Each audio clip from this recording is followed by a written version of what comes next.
as well as having some great aggressive play of his own.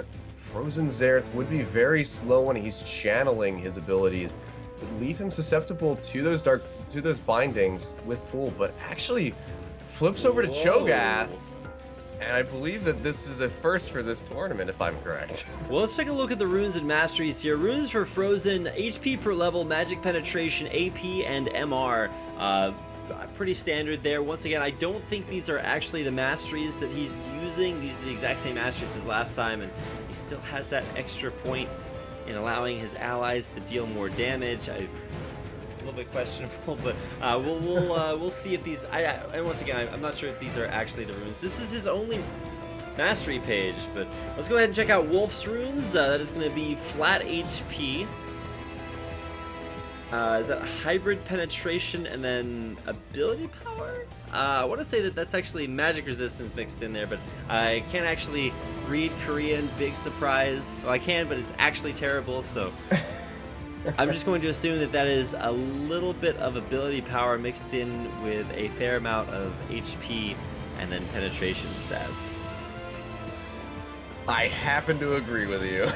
Well, what do you know? Now look at this mastery setup. It is 10, 17, 3. I agree with the 3. I agree with the 17 because you get tons of extra magic damage reduction. You get 4% resistance versus AoE spells, which is, oh, by the way, everything that Xerath has with the exception of Shocking Orb. So, alright, welcome back, ladies and gentlemen, to the Solo King, a Korean 1v1 tournament featuring all of your favorite players, teams, and champions from this season of champions. My name is Rapid, with me is Achilleos, and we're getting into game number 2 in our second best of 3 between Frozen and Wolf. Wolf loving these tanky champions versus Frozen's primarily mage lineup. We'll see if Cho'Gath is good enough to take out Frozen's Xerath.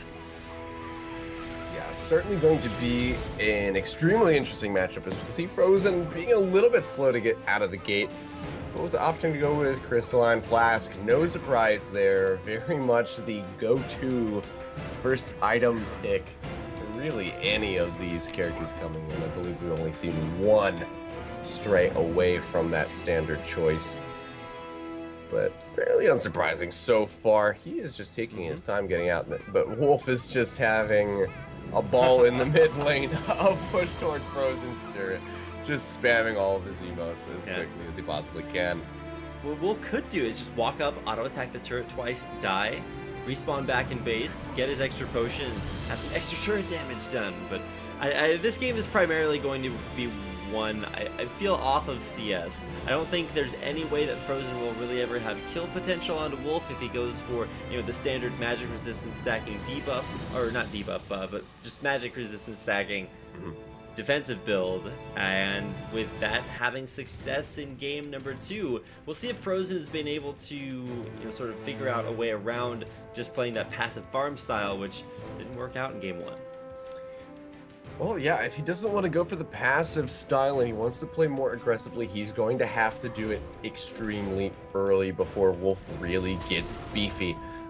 The more CS Wolf gets, the more items he's allowed to buy, the more unkillable he becomes. As we can see, Frozen already laying down a decent amount of damage, but he's taking it in return just from minions alone. Wolf opting to go straight for the Vorpal Spike so that he can get that additional AoE damage coming out in that frontal cone. But Frozen trying to fire back with a little bit of damage of his own, forcing out already one health potion from Wolf. Looking good so far, but he's still falling a little bit behind in CS. Man, the 17 points in defense for Wolf are just so smart to put. We actually haven't seen more than 9 points in defense from any player so far in this tournament, at least from the rune pages that I've seen on screen. So they very well might have put more points, I just haven't been able to see it just yet. And with Wolf having moved out of the way of most of Frozen's skill shots, or just really forcing him to use most of his damage on just clearing out that creep wave, he's playing this matchup very well into this sort of like, I'm a tank, you can't kill me style. Very much the story of this matchup between Wolf and Frozen. Just tries to go for those unkillable characters.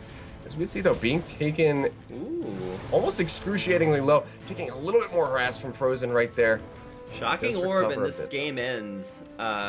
Sustained back up underneath the turret there for Wolf. Will keep him alive for a little bit longer. But he is actually running into a little bit more of this Xerath damage than I would have necessarily expected. And there's actually Flash forced out just off the Shocking Orb. You can see why this is Frozen's most played champion in Champions. Putting out a lot of early harass and forcing Wolf back to base. Yeah, Wolf playing very dangerous game here, not able to quite get in and get those, those auto attack CS to get his regeneration up from his Carnivore passive. It's really working him down. Here comes the first TP out. I would like to take note of that really quickly. Both players did opt to go for the Flash TP yet again, so we shouldn't see too much aggressive play coming out from these guys. No ignites, no exhausts in here. As we can see, Wolf still very close in CS, only down by 2 at the moment. He's not looking to push his lane too far forward here. As we can see, he's trying to get as much of a freeze as possible and keep this centered. He actually turned off Vorpal spikes to keep the lane from pushing quite as automatically. And he might deny, nope, he does not deny that cannon minion to creeps.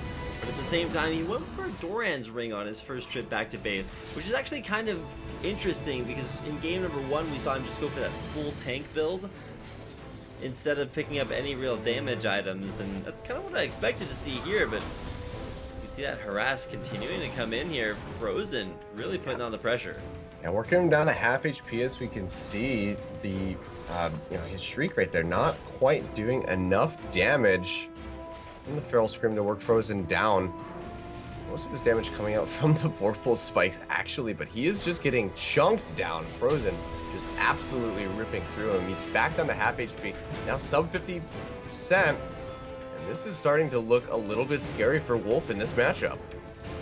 Yeah, Wolf especially, I don't know if Boots would necessarily be a decent buy here. He does avoid that Shocking Orb. Level 5 versus level 5. There's the Feral Scream, but oh man, nice flash there. Going aggressive off the back of that Wolf in a great spot. If he had hit level 6, might have had kill potential, but it's actually kind of interesting to see kind of the mind games being played between both of these players, throwing out their high percentage skills and forcing flashes out.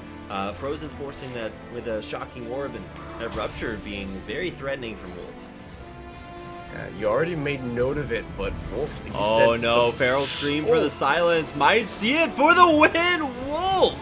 Oh, with wow. a Feral Scream in there, just lands that Rupture. Flash already used, and Frozen finds himself a little bit too immobile. We're gonna see a replay of this right now as Wolf just hits a almost perfectly centered Rupture into Feral Scream after the chomp. So not look for stacks, doesn't matter. It's gonna pick up his second win in his best of 3 series, 2-0 victory.